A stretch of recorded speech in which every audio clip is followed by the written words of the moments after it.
Welcome to the Rise2Shine Podcast with Noelle Custis, where we ignite the spark to discover your favorite self. It is time to get real, ladies. Hey there, friends. Welcome back to another episode of the Rise2Shine Podcast. I'm your host, Noelle Custis. Today is going to be super fun because I get to bring on someone that I have had the pleasure of partnering with in the last year. And she has really been a woman that has been guiding me on this extremely exciting journey that I've been on, growing in leadership and community. Charity Majors is a dynamic leader. And let me just tell you a little bit about her. She is an author and transformational speaker who specializes in building communities that foster deep connections among women in business. As the founder of Business and Bubbly and Meant for More Ministries, Charity has impacted thousands globally by helping them hear God's voice, ignite their purpose, and become the leaders that they are meant to be. She's dedicated to cultivating genuine connections and empowering others to build powerful, healthy communities. So, welcome, my friend. I'm so excited to have you here on the podcast finally. Oh, Noelle, thank you for having me. I just always love our conversations. So I'm excited that other people get to listen in on all the fun that we're about to have. Absolutely. I know. I love those too. And I felt like, oh my gosh, we have so much to chat about. And there's so many things that I just want you to get out into this world and for our listeners to hear because you are making such a huge impact. And I am blessed because I get to be a part of that. And it's just been so much fun. So we'll get started. And, I guess we need to really start with sharing a little bit about your journey up to this point, who you are, so everybody knows. Oh, thanks. Well, I'm just excited that you dove in and that you said yes and that you're on this journey with me because when Business and Bubbly started, it was kind of this little seed of an idea. I'd been in the networking world before and have had multiple businesses and was actually in the corporate world before being an entrepreneur and helped build systems and communities and culture and training programs. And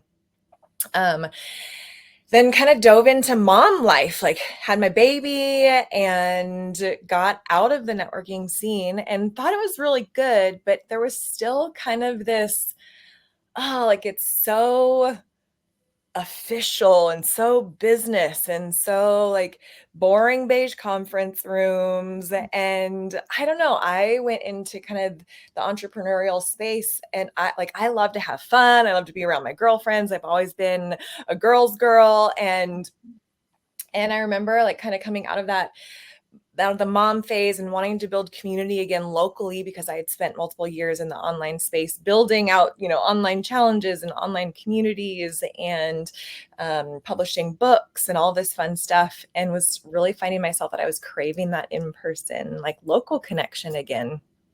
And then all of a sudden 2020 hit and everyone zigged and went even more online, and true to a little bit of my rebel nature, I zagged and I went in person.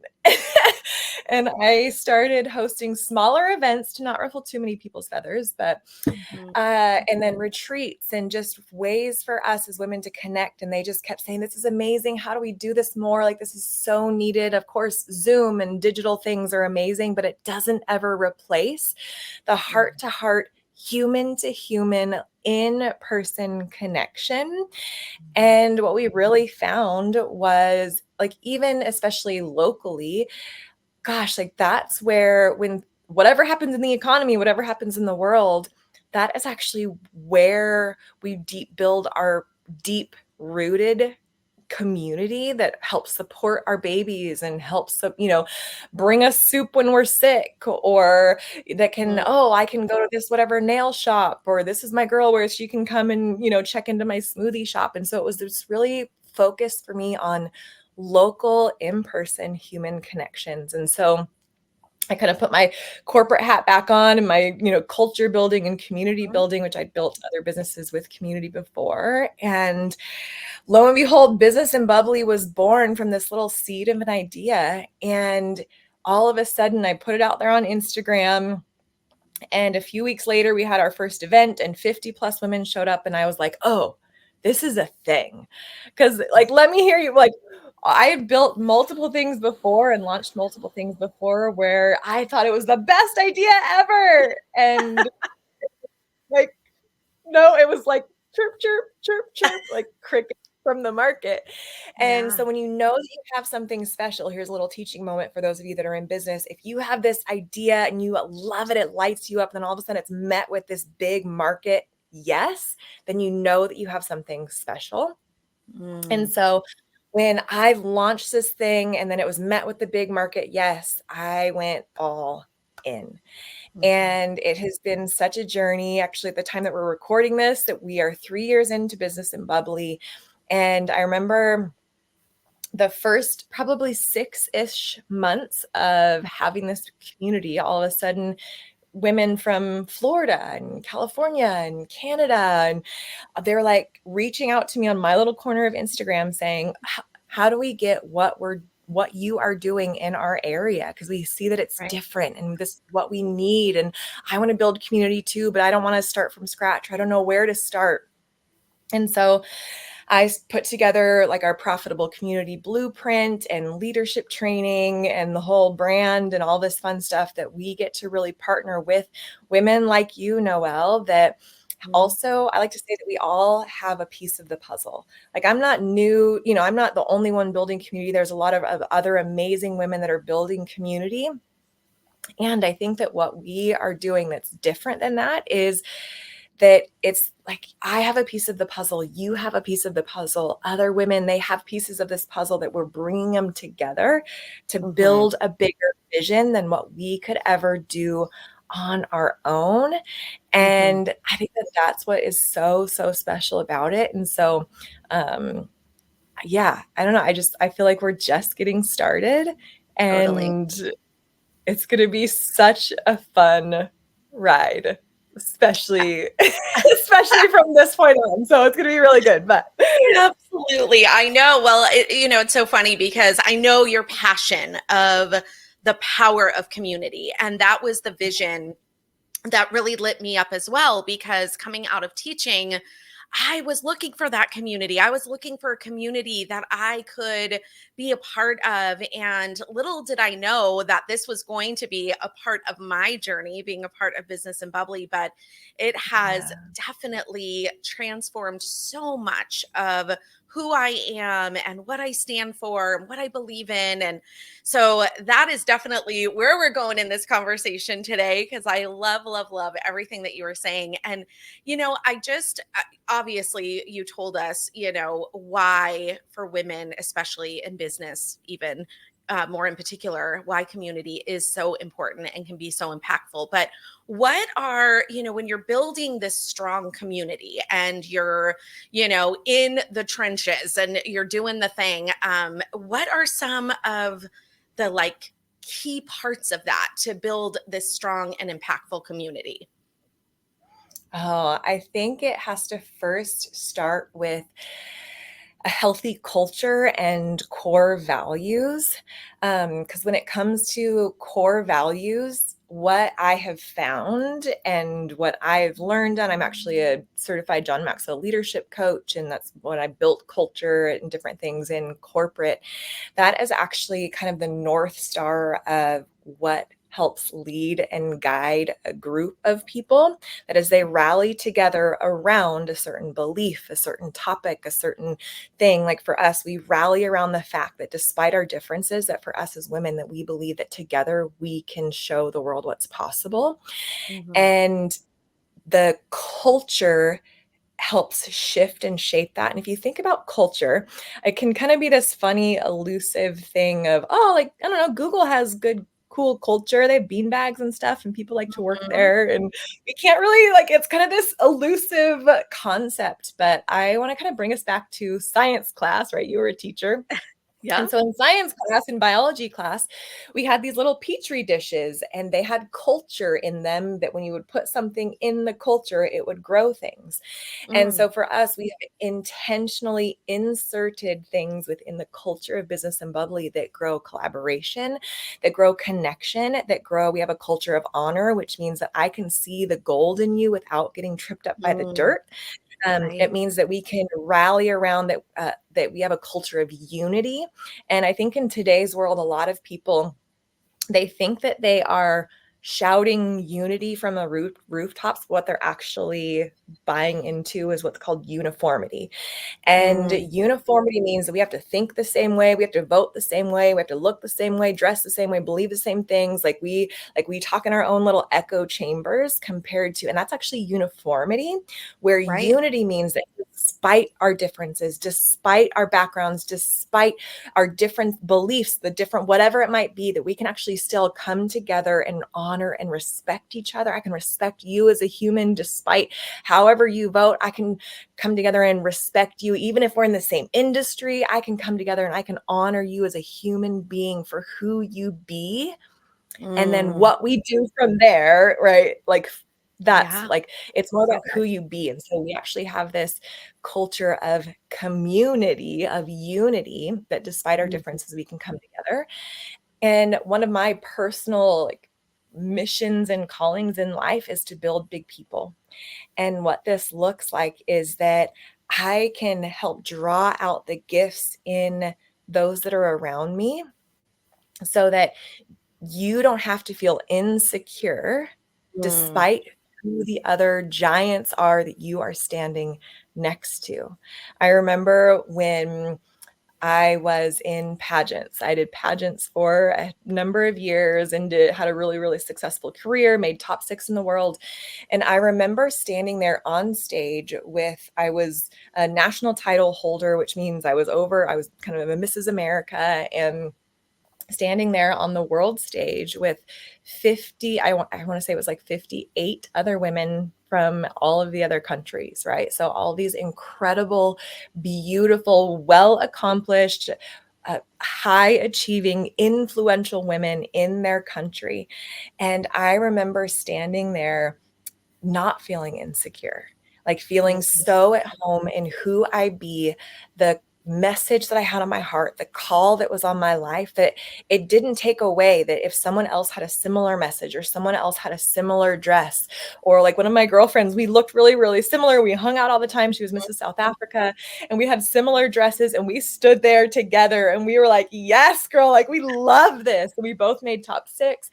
And so love it's this whole like, actually, I'm not insecure in who I be because it doesn't take away anything from who you be as well, that we can stand shoulder to shoulder that. next to the Mhm. giant and not feel Totally. insecure about it. So building big people is one of my big missions in life. And so when I partner with women like you, it's like, oh girl, we're in for a journey. We're in for a ride, because those that come into my sphere, into my orbit, you're going to be a big person when you leave here. So I can attest to that. That you are definitely, definitely, that is your gift for sure. And one of the things that I love too is that within this culture, I just feel like it really creates these safe spaces that women feel safe within our culture and they feel supported, they feel encouraged to grow. And that's the part that just I walk away smiling every time, when we're in community, because I feel like, man,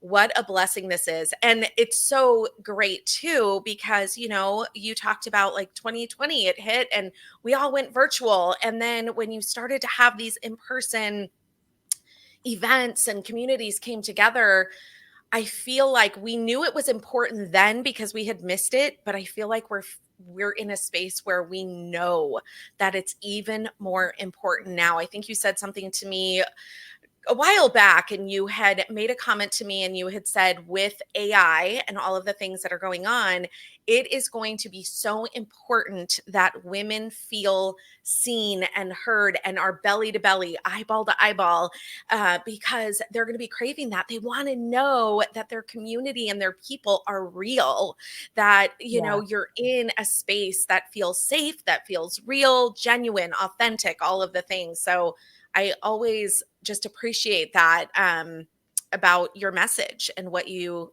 stand for. Oh, thanks. And I love that. And that's definitely throughout my journey of learning what it looks like to create healthy community, because that's our heart too, is that we don't just want to Mhm. create any type of community. We want to Right. create healthy community. Because I for Mm. sure have been in other communities and had other connections where it wasn't healthy and it was toxic. Right. And I was a part of that too. Like I had to learn and grow through my junk Same. as well, right? We all do. Mhm. And go through learning what it looks like to then create healthy connection and healthy community, that we actually all have this innate soul need to be Mm. seen, heard, known, to belong. And the Surgeon General actually just recently came out with it was like an 84-page report declaring Mm. that our society, that we are in an epidemic of loneliness, and it's worse for our health than diabetes, than smoking. And so even to what you're saying, yes to AI and yes to this epidemic of Right. loneliness, like our vision and our heart to create healthy community is bigger than you, it's bigger than me. And so I love that we get to be on this journey together.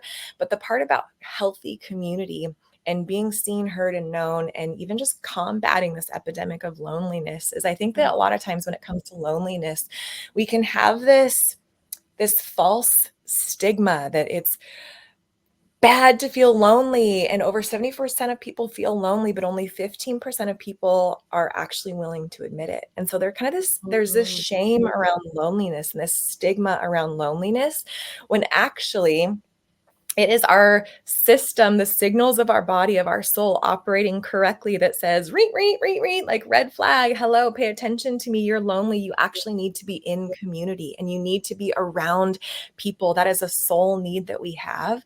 And Yeah. when we find connection, I love this definition of connection, is that connection happens when we are seen, heard, and known for who we are and for who we're not.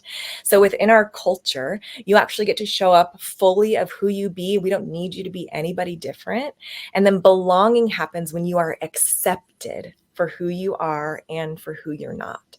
And so this space of, oh, like you get to show up fully, you get to show up authentically in all the places where you might feel like you're too much. I know for me as a mom, like there are places where I love my mom friends. Like, we can talk about the baby poop and the breastfeeding and the like up at Right. 3 a.m. Like I'm not a part of the 5 a.m. club. I'm a part of the 3 a.m. breastfeeding club. Like I'm not doing the cold plunges because it messes with my with my letdown, right? Like real life mom life here, right? Exactly. And so I'm a part of the 5 a.m. club. I'm a part of the mom club. And so when I am with my mom friends, I can show up fully in that facet of who I am as a mom. And at the Mhm. same time, they might not necessarily understand the branding and the social media and the business and all these Yeah. big dreams outside of motherhood that I have, because I have the call to be a mom. Mm. And so, and my babies are a part of that dream, right? It's not like I'm building dreams outside of my family. They're actually a part of my big dream. Right. And so for me, it's like, oh, okay, I can show up fully of as who I be in this facet of motherhood. And Mm. I needed a space where I could show up fully as who I be as a woman with big dreams and writing and leadership and building community and branding and social media and all the funnel things that like funnels and Yeah. marketing and things that I keep on. And so I needed a space where I could show up Yeah. fully in that facet of who I be as well. And it allowed me to let other people off the hook for filling that need for me. Like even my husband, he's like, great, like go be with your girls. Like, right. I don't have to, like, he doesn't have to fill that need. He's not meant to fill every single need in my Such life. a great point. Yeah. And so when we can create these really healthy cultures that you get to show up for exactly who you are and for who you're not, oh, Mhm. magic happens. And that's where women really feel safe to be seen. And they feel this invitation, not like to be seen exactly for who they are. And even in their messy days, even in their hard days, even in the days where they feel like they're falling apart, that's allowed as well, because we're supported by community. We're supported by other women that can help fill in the gaps for the Yeah. places where we feel like we're not enough. And we can, like, we don't like stay in the junk with people. We don't stay in the dirt with people. We don't stay in the dip and the hard times. We help encourage them and invite them up. And, we bring them soup when they're sick and Mhm.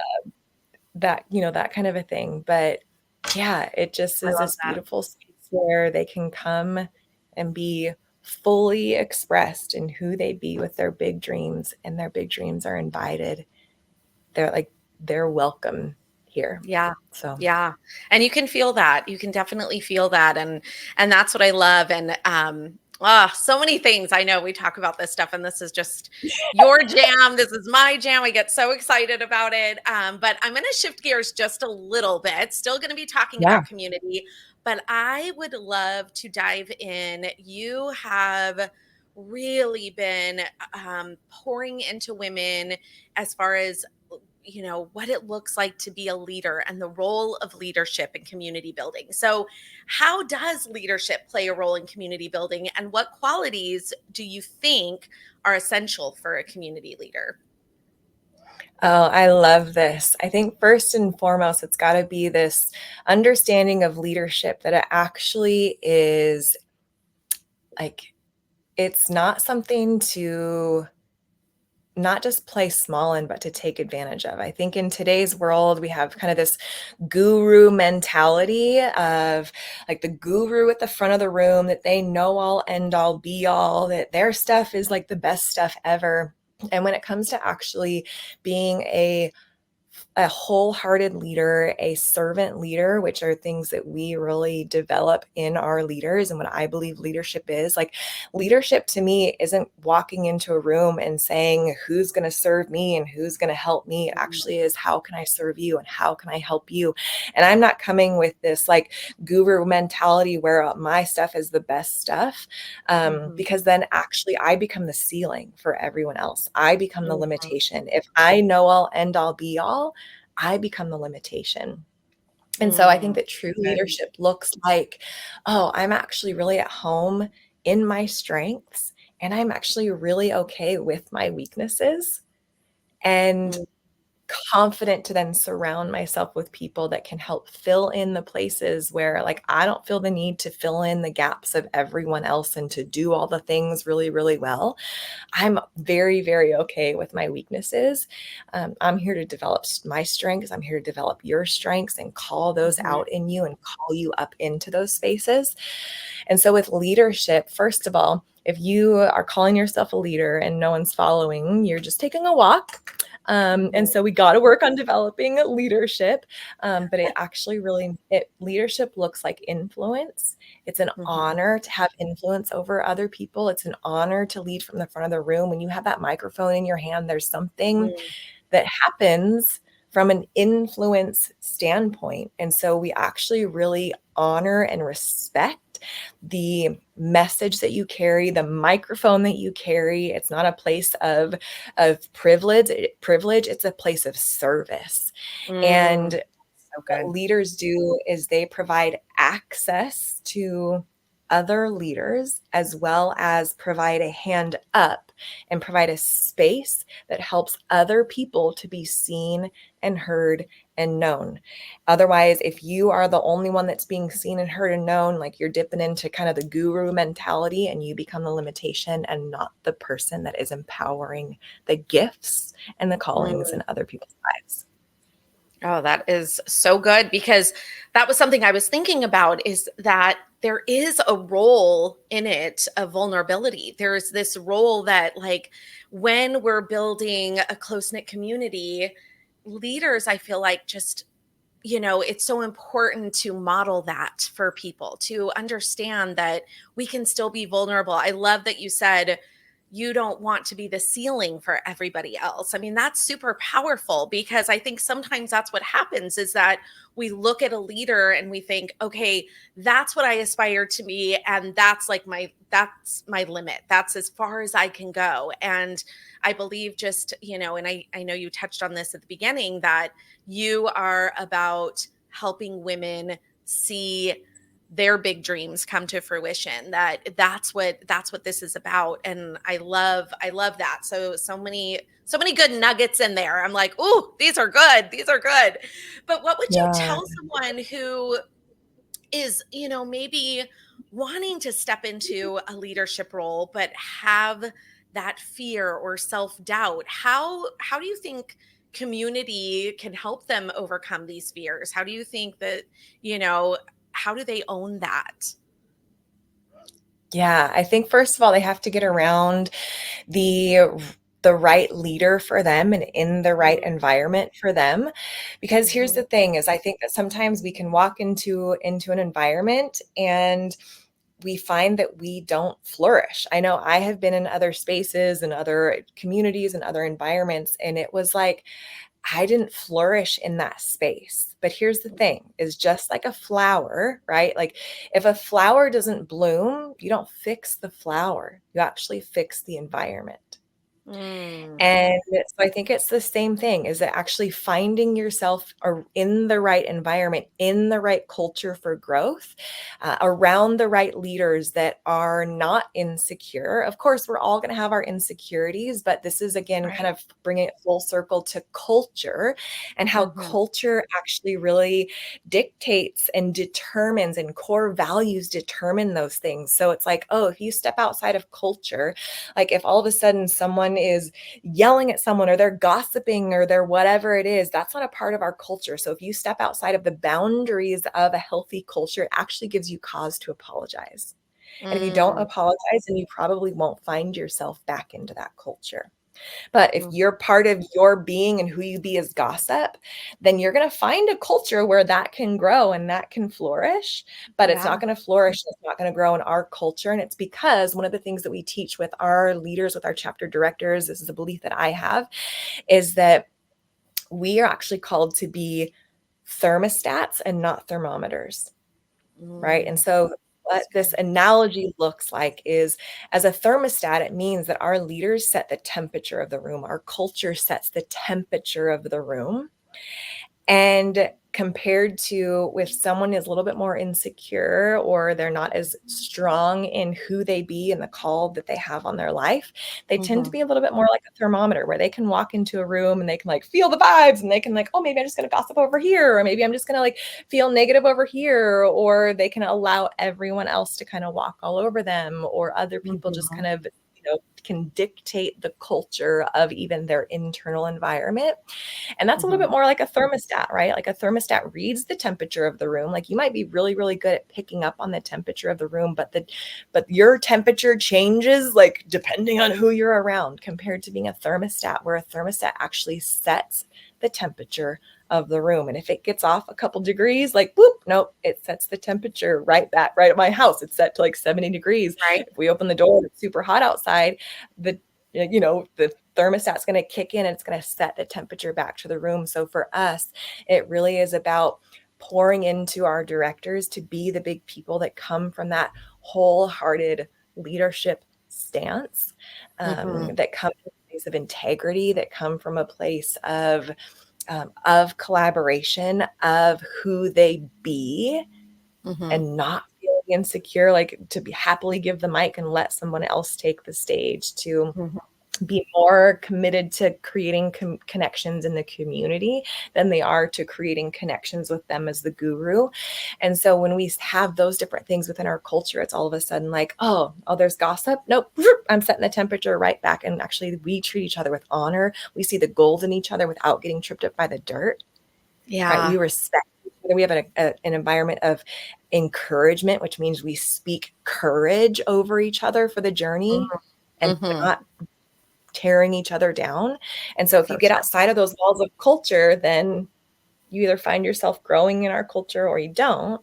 But Mm-hmm. that's where I don't know, maybe that answered your question. Maybe it did. Yeah, no, totally. Absolutely it does, because I feel like, that's the thing is, getting into a space where you're getting around the right people, the people that Yeah. feel good in your soul, that you align with. I mean, I think that that's where fear often comes in, is because maybe we've had past experiences in seeing other leaders, or being a part of groups, or I'm just thinking of so many different scenarios of what brings that fear and self-doubt to people. So community and getting into the culture that aligns with you just seems like that is the first step into overcoming these fears. Because, like you said, we're helping women to step into their courage as encouragers. I love that. Oh my gosh, so many things. So, girl, I know we could be on here all day long chit chatting about all of the things. It's so good. But what are some of the, I have a couple more questions, but what are some of the, what's some advice that you have for, aspiring leaders, aspiring community builders? Where do you, speak in that space, as far as someone who might want to be starting a community or a network type of thing? Yeah, I love this question. And I'll share a little bit of what John Maxwell, he's obviously is the world's leader in leadership and in leader development. And what he talks about is really building and knowing you. So if you feel like you're called to leadership, like if something, I know as I was a developing leader, I would sit there in the audience, or I would be drawn to the leaders in the room or the people on stage, and something in me, like that voice of truth inside, was like, oh, I'm totally meant to do that. Like, even in my smallness, even in like Yeah. sitting back, like not even knowing what that full vision was going to look like. Mm-hmm. But here's the thing, is that we aren't going to be given every single step along the way. And so if you are seeing something in someone, that is something inside of you is resonating, like that's a Mm-hmm. clue, that's a hint. And I actually think that leadership, like there are certain people that, yes, they are absolutely called, like without a doubt, to be big leaders in a good way. Mm-hmm. And it also is a skill that is developed. And the first part of it, like what John Maxwell says, is it actually gets with understanding who you are. Like I talked about, like the gifts and the strengths that you have, and being okay with your weaknesses. Like I don't need to develop every single skill, every single skill set, every single strength or weakness that I have. Mm-hmm. Um, and a really great way to start to understand what your strengths are. One of my favorite kind of a personality test. It's called Gallup Strengths Finders. Mm-hmm. And it's this kind of this test, if you will, or this analysis. And there's 34 different strengths. And you're going to find that if you are able to then function in your top 5 or top 10, then then how you be is going to have a lot more energy, and it's going to have a lot more momentum. It's going to feel less like you're pushing a boulder uphill. Almost like if you were to be in school and you were really great at English and you were horrible at math, a lot of times parents, they're going to hire the math tutor instead Mm-hmm. of developing that kid with with a writing coach, or with a writing mentor. Never thought And of if you it. can actually develop the strengths that they have, instead of like trying drudgery, like build up the weaknesses. There's this saying that I don't remember who says it, but we can typically develop our strengths and the gifts that we have with a few different points. So if you are a 4 in something on a scale of 1 to 10, if you're a Mm-hmm. 4, you could develop that to a 5, to a 6, maybe to a 7 if you really work hard at it. So if Mm-hmm. you're constantly trying to take your 2s and your 3s and your 4s, and you're trying to develop those things Mm-hmm. compared to taking the natural gifts that you have, your 6s, your 7s, your 8s, and you're developing now those into you. Maybe you take a 6 or a 7 and you develop it into an 8 and into a 9. People stand in line for 9s and 10s. They don't stand in line for 5s and 6s. And so, That's and powerful. Graham Cook has this really beautiful quote, and I'm going to say it a couple times because it's kind of confusing at first, but when it clicks, you're going to be like, oh, that's so good. Okay. So if you're ready for it, take notes. Okay. Okay. It is when you can do with intention what you have done by intuition, you will achieve acceleration. Okay, so this basically says that when you can actually put intention behind what you intuitively do, what your natural giftings are, then you're going to achieve acceleration. And when it comes to leadership, people want to follow a leader that knows where they're going.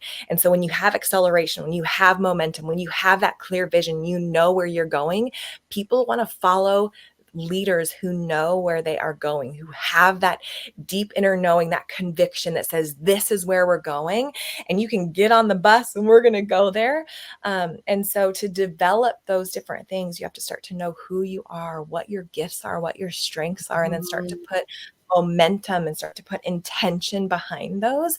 And you'll start to find that people are going to be magnetized to you. They're going to start to gather around you. And as you develop yourself, you're going to be able to start to pour into others because you're coming from this place of such overflow that it just is this, it's kind of this cycle that all of a sudden you start to develop yourself, and then people, want to gather around you, and that you start to get clarity on your vision and your momentum that's developed, and people want to follow around in the momentum. So it all starts with developing you.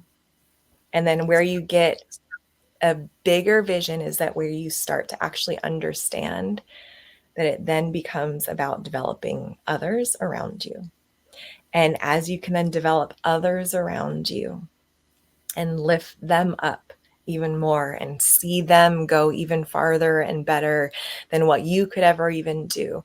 Like for me, we, and even in our culture, we have this community blueprint, COMMUNITY, and our N in community means to nurture. And it's almost this call that we have as a mother. And it's not in the sense of, oh, that these are little babies and we're just, don't hear what I'm not saying. This call to nurture and to mother actually means to draw out the gifts in others. And it means that actually, like for me and my kids, I want them to outgrow me in every single way. And that's how you know that you have a really secure leader, is because who is around them, that they want them to outgrow them in every single way. An insecure leader will actually be the ceiling and cap other people's growth. So yeah, that's Holy cow. Okay, girl. Now people that are watching are going to see that I'm secretly like taking notes down here. I'm used to being the one that's like giving the tips and tricks, and I'm sitting here going, okay, write that down. Write that down. That's so good. That's so good. And I just, gosh, I love some of those nuggets in there. I loved, I never thought about it that way, as far as like even, as women, as, even being moms to our kids, as far as, we're so worried about the things that they're, not as strong in, when you were comparing that whole like math tutor, and we're wanting to get that up, and, and I get that to a point. We want to make sure they understand it. We want to make sure that they have the basic necessities, all the things, we know that.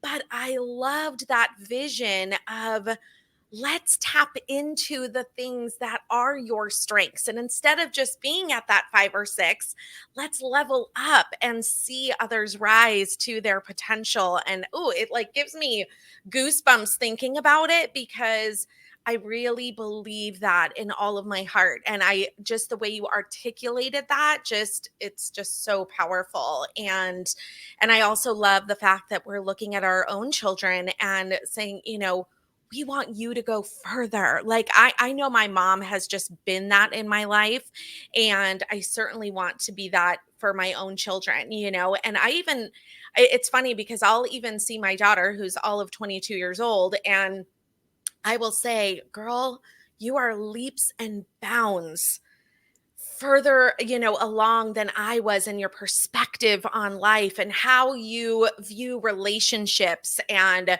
how you create a culture around you and boundaries. I mean, I could go on and on. And then with my son, I look at, as a matter of fact, I was just having this conversation with my husband that leadership is his gift. And it Yeah. looks different because when you go into high school, he was always the sports kid. He played sports and he was really great at them. But as he has grown and evolved, he has moved into a place that he loves. Just, he's now on ASB, in ASB and student council, and just he loves all of that. And I was telling my husband, I said, it's so funny. We were so worried that, oh my gosh, he's not going to play the sports in high school like we had thought and envisioned that, years of being the soccer mom. You think, okay, that's going to go into, that's going to like move forward. And he kind of started to veer another direction. But as we're watching this unfold, I'm thinking, wow, that conversation I just had with my husband, this was just almost like confirmation of let's give him those opportunities to rise in this Totally. space, and not force him to be in the box that we think he was Yeah. supposed to be in. I Yeah. Oh my gosh, I love that. Who knew that this conversation was going to go in that direction? But it's so good and it's just so relevant, I think, to so many people, when it comes to just living out our lives. So good, Charity. Do you guys see what I mean about how you need to be in her world? And this is why it has been such an exciting journey for me for the last year. So much fun. But I'd love to know, before we wrap this up, I'd love to know what is next for you and your mission to continue to cultivate community on a larger scale, because I know that that is part of your vision. And what upcoming projects or different things are you super excited about right now? Oh, well, I am so excited about the next level of what we have as far as equipping emerging leaders to be seen, heard, and known in a much bigger way. And of course, we have our chapter directors, so women like you who they have that piece of the puzzle for community, and they want to build local community in their area, which if you're listening to this and you're like, "Oh, my internal hand is raising. I feel like I have a piece of that puzzle." And so maybe applying to be a chapter director is absolutely what you should be doing. And here's a beautiful thing about leadership is that if you are like, for me, if I'm continuing to grow, I also need to provide spaces for other people to grow around me. And with our core value of women being seen, heard, and known, we're doing this in a big way in this next season. And I'm so, so excited. But we are about to open up applications for a speaker and author accelerator. And I remember back when I kind of had some success in my business as an entrepreneur, and I kind of kept around this same revolving door of, okay, well, maybe if I hit 7 figures, I'll be able to be known as an expert and authority in my industry. Or maybe if I do this 6-figure launch, and I just like kind of kept trying to do these things. And I wasn't getting momentum, and I would try another offer and I would try another thing. And I remember an opportunity came my way to be a co-author in a collaborative book. And so there were 15 of us that contributed to this book. And I knew in my heart that I always wanted to write a book, but I didn't know where to start. Or I would pull up my computer and all of a sudden it would be like the blinking cursor of death. And I didn't know what the heck to write and what my stories were going to be. And so this opportunity of being a part of a collaborative book came my way. And I was like, oh, okay, I could write a chapter, kind of like a long essay that you would write in college or in high school. I could do that. Like the thought of a huge, all the way through solo book kind of seemed a little overwhelming, but I knew I wanted to have that title of author behind me. And so I dove into this collaborative book, and I joked that it was kind of like my gateway drug. It was like all of a sudden, it was this thing that cracked open a door of what it looked like to show up as an authority, as an author. I got more speaking Mm-hmm. engagements. I began to speak more. And then all of a sudden I was like, oh, I could totally write my own book. And so from that space, and I then published multiple books. My bestseller, #1 new release, it's called Meant for More, Igniting Your Purpose in a World That Tries to Dim Your Light. I recently just published a faith-based devotional with my women's ministry. And so it opened up the door that it wasn't like becoming a speaker and an author, becoming a communicator, really embodying being a communicator and a messenger, Mm-hmm. gained so much more momentum and authority in any industry now that I can go into. Mm-hmm. Despite that my business hasn't hit 7 figures, despite that I've never had a 6-figure launch, like those things actually have made the bigger difference. Like that was the big domino that made a big difference. And so for us, like, of course, we're Business and Bubbly. We want to develop other, women in their businesses, and we have resources for that in our members area for our members. But Mm-hmm. I want to build, like, for us as women, I actually believe that we don't need to find our voice. We already have a voice. We just need to be empowered to use it. And so these are the spaces where we are empowering the voices of women. You have a story, you have things that you have been through, like you've been through some junk. I have been through some junk, and I have picked up some lessons along the way that are meant to be shared and meant to be impact others as I share them. And so being a speaker and an author are one of the greatest ways to do that. So we're providing the container for women to be able to do that. And I'm so, so excited for it, to see women step up on that stage, to share their story, to then we're having a big book launch, and we're partnering with a book marketing company and a publisher to hit #1 bestseller is the goal. And to see women all of a sudden, I know for me, when all of a sudden I hit bestseller and I hit author and I showed up now confidently as a speaker, like things Yeah. shift when you embody who you be as a messenger, and that your story and your wisdom matters and it can make a difference in someone's life. Mm-hmm. Oh, give me that any day over any marketing funnel strategy. So that's what we're doing.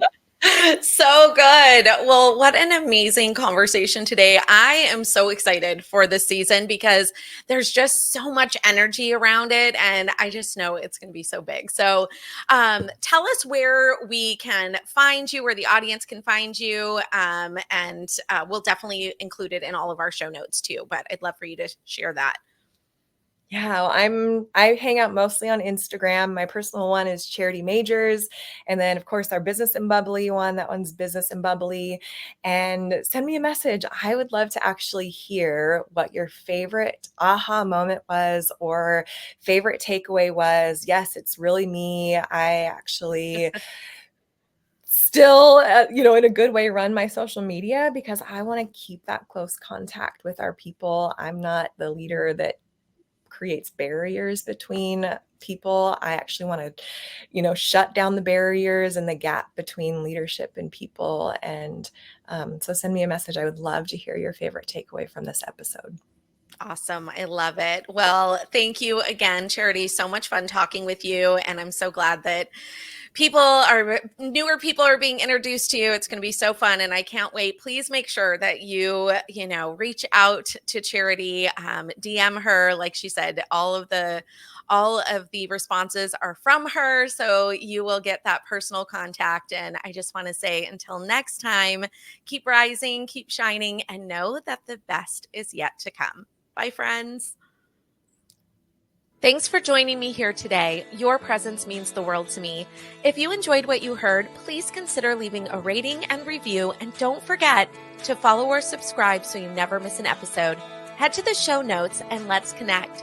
Rise2Shine Co. is ready to support you in coaching, collaboration, life tips, or even a coffee chat. Until next time, keep shining, my friends.